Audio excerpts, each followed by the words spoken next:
Isa pong sinasabing posibleng gamot sa gout mula sa herbal plant na pansit-pansitan ang binuo ng mga Pinoy researcher. Nakatutok si Nico Wahe.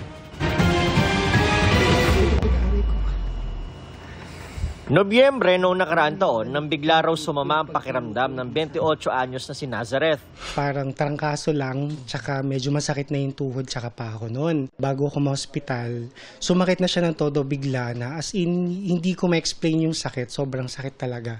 Nang tignan ng rheumatologist, napag-alaman na mayroon na pala siyang gout.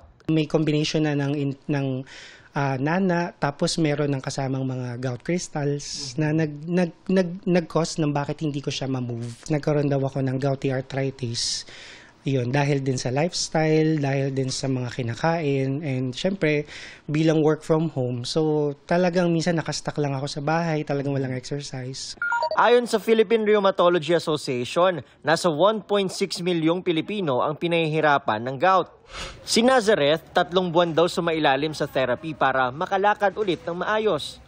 Tuwing sinusumpong ng gout, painkiller daw ang kanyang takbuhan. Maraming nagiging cases din ng complications gaya ng CKD or kidney failures sa too much take ng mga painkillers. Ito rin daw ang gustong maiwasan ng mga researcher ng Institute of Herbal Medicine. Kaya gamit ang herbal plant na kung tawagin ay ulasimang bato o pansit-pansitan, gumawa sila ng gamot para sa gout.